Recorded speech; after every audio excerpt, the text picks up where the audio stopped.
And welcome back, everyone, to Zanpakuto Creation Series. Day late, happens sometimes. So, this will go through my own personal selection. What is Mark Grayson, aka Invincible's Zanpakuto? Mark, from a personality standpoint, definitely, and from a character standpoint, definitely falls more into an Ichigo style Zanpakuto for me. He's the lead, he can be optimistic, but he's also got his own personal turmoils and whatnot.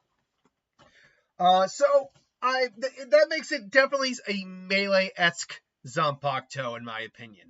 A Zanpakuto that certainly has an ability, but it's not like Super Keto magical or anything like that. Its standard form would be a katana. Its release would just be a simple guard. Now, the name of it, I think, is called, I would use the name Echoing Mountain, or Hibiku Yama. Its Bankai would be, oh crap, I wrote the wrong thing here. Oh well, I'm going to just look up the English to Japanese translation for this word real quick. Its Bankai would be Echoing Mountain Chorus, so it would be something along the lines of, come on, chorus. It would be something along the lines of,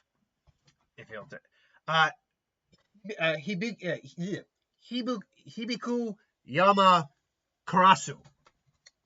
So there you go. Now, the spirit of the Zanpakuto, I do think looks something like, maybe not exactly, but something like Nolan.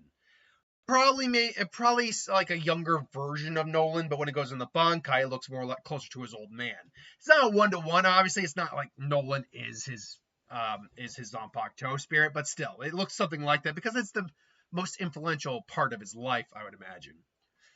Now, the form the Shikai takes would actually basically just be these thin wrist, like not gauntlets, but bracers.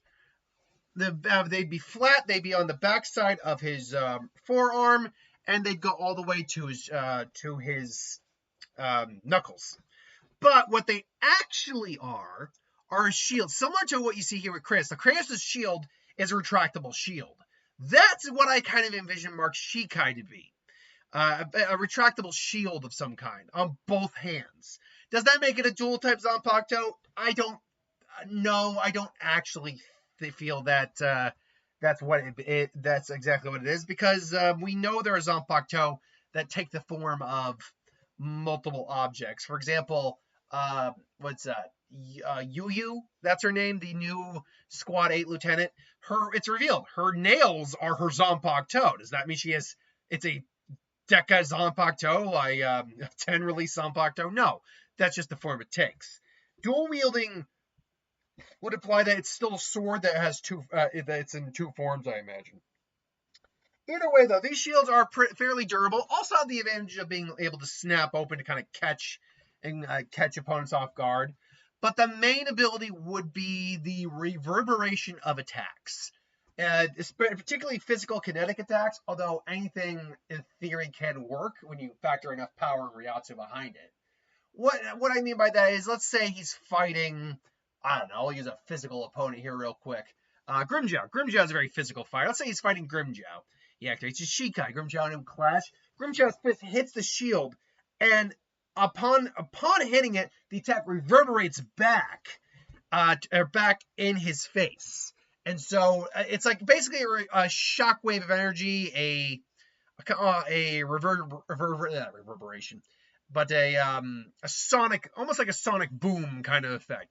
The bigger the hit, the stronger the attack. Now, the inherent weakness would be anything that isn't a physical attack. This does not have, technically it doesn't have any long range techniques. Something like a sword strike might still cause damage, especially with Shinigami and how powerful they are. Like Kenpachi, there's a big boom that's going to happen. But someone who's just, but the shields are only as strong as Mark himself, so Kenpachi probably be able to cut through it after a couple blows to the face. Ichigo could probably handle it. Renji probably could handle it at the level of power he's at now. So I don't see it being overly powerful. The Bankai, however, I think is essentially just the armored version of this. Instead of just the shields, now his body is cloaked essentially in an armor that allows him to just reverberate attacks back. And it more or less protects him and others from harm, because that is ultimately what Mark is trying to do. He's just trying to protect people and save people, because Mark is a good person in the end. With all that said, though, like I said, this Zanpakuto is inherently weak to pretty much any non-physical attack. In theory, it could still reverberate attacks back, but it's not inherently powerful in that regard. It would definitely take more practice to be able to do that. Also, again, just a strong enough opponent could just over. It's kind of like using my hero reference real quick. It's kind of like when All Might fought Nomu. He basically just says ability is attack absorption, not nullification. There's a limit he can take, right? Same thing here. There's a limit Mark can take. So initially Zanpakuto, I think it does fit him pretty well, but it's not Zanpakuto is going to be breaking the canon or anything like that. What do you think? Let me know in the comments below. But thanks for watching. I'll see you next time.